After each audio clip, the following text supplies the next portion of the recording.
Jeff, Chris, Hessler, I'm sorry I couldn't be there. The audience, I'm sorry I couldn't be there. I really enjoyed our time together last year and was looking forward to catching you up on what our prognostications were and how we came out on those prognostications. So I'm sorry I can't be there. My little buddy Teddy threw his back out, and I'm trying to nurse him back to health with my wife Beth. And he's a real part of the family here, and so I needed to do that, and that's why I'm not there this year. This is a big topic, and it is a really important topic. And so I wanted to leave you with some thoughts as you go forward in the conference there. First of all, the title of my remarks today is It Was Worse Than I Thought would be the title. It was worse than I thought. Let me start first with the process side of what we're seeing in Washington, D.C. And the process side really involves the other two branches of government, the legislative branch of government and the judicial branch of government. First, what we've seen for the first 11 months of the year is a Republican House and Senate that try to pass legislation only with Republican votes. So since January, when they took office, there's really not been an effort to negotiate across the aisle. Some members have individually negotiated on certain provisions as they went forward in the big, beautiful bill. But for the most part, this has been a one-party take-all program on the legislative branch of government. And, you know, it just government doesn't work as well. It doesn't produce as good of legislation when it's just one party and there's not two points of view looking at it to try to clean things up, and things have a tendency to get a little out of hand on the legislative final drafts. So that'd be the first thing I'd say and want to make everybody aware of. The second thing I'd say is that the Supreme Court, even going back before the election, has made a number of decisions which have been very helpful to Donald Trump and his ability to exert more power from the executive branch than I've ever seen in my 52 years in this business. That scares me especially. The one I'm really going to be looking at closely is what decision they make on the trade policy and whether or not he overstepped his bounds when he put all these trade pieces in place versus requiring the legislative branch of government to pass the trade legislation as a matter of the constitutional law. Again, I want to say these are my remarks, not the remarks on behalf of the association. These are my personal remarks. But I think both of those things you need to bear in mind, because if things happen in 26 that change the balance, that will not be the way in which the government will be functioning, and particularly on the legislative branch of government.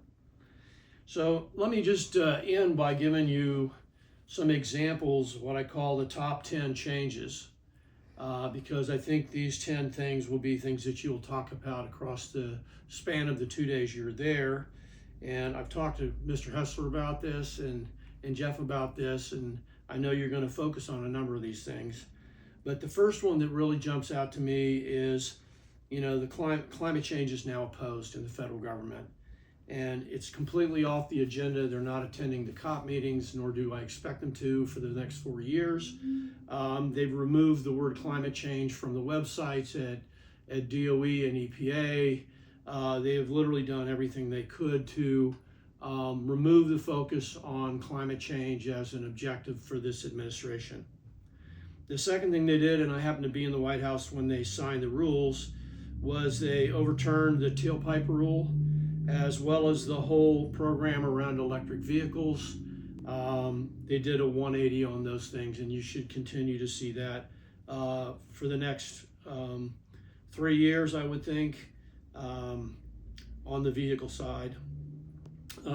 As far as wind and solar, they've attacked both of them individually. They've attacked them monetarily with the IRA reductions. They've attacked them in blue states, and they've particularly attacked wind because the president just simply doesn't like wind. The fourth one would be significant fund reductions from the IRA in the billions of dollars. This was done kind of as a punishment to the blue states, and also as an effort to further hydrocarbon-based traditional fuels over those of more futuristic renewable fuels. The fifth one is there's an underway right now an effort to try to completely undo, to the maximum extent practical, NEPA, which has been around and is, in their judgment, delayed the ability to move forward on projects. The sixth one is 45Z. I know I'm going to upset some people with this one, but they basically gutted the SAF ability under 45Z by reducing it from $1.75 to $1. And the reason I say that is because when you look at it economically, once you remove that 75 cents, with the exception of very few companies, it won't economically compete with renewable diesel. So the companies will make renewable diesel and not switch over to make SAF, at least the ones that I represent will. Number 7, the RFS will be late at best, and I'm hoping, and we're lobbying hard to make sure that the reduction in the use of foreign feedstocks does not happen.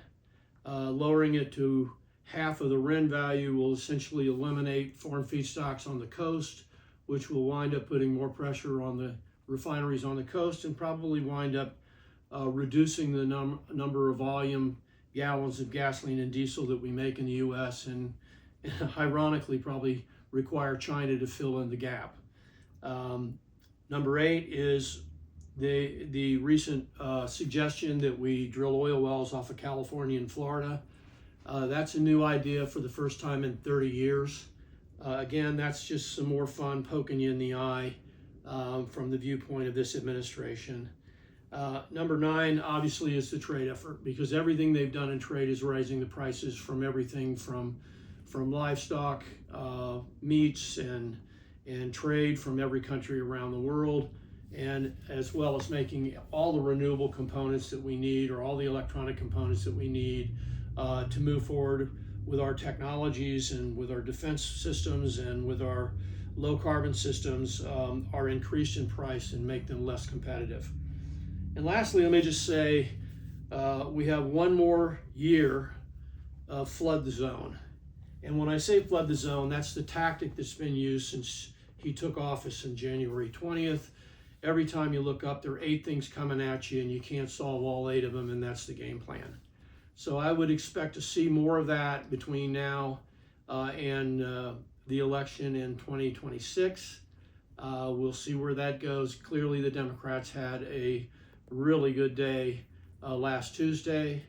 Again, I'm sorry I couldn't be there, but I know that those of you in the room will make it a very fulfilling event for everybody.